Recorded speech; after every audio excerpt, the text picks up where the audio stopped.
ભાવનગર શહેરમાં ફ્લાયઓવરની કામગીરી છેલ્લા 4 વર્ષથી શરૂ છે અને ઓવરબ્રિજ શરૂ કરવા માટે સમય જાહેર કરવામાં આવી રહ્યો છે ત્યારે વધુ એક મુશ્કેલી સામે આવી છે। આરટીઓ સર્કલથી જ્વેલ સર્કલ જવાના માર્ગ ઉપર વારંવાર ગટર ઉભરાવવાની સમસ્યા છે।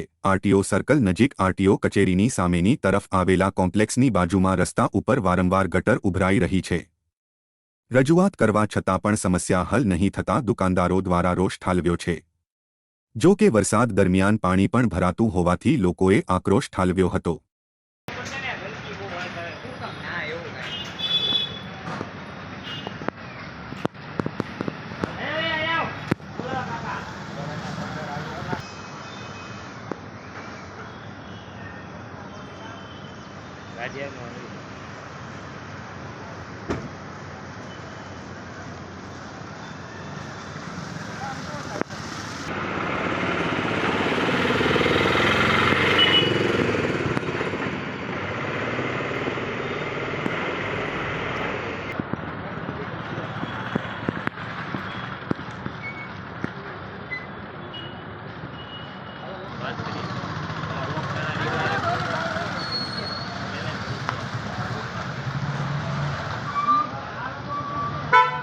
યશવંત જે ભટ્ટ એકચ્યુઅલી આ 4 વર્ષથી જ્યારથી પુલ બનવાનું કામ શરૂ થયું ત્યારથી આ રોડની એટલી બધી બિનહાલ થઈ ગયેલી છે કે વાત ન પૂછો।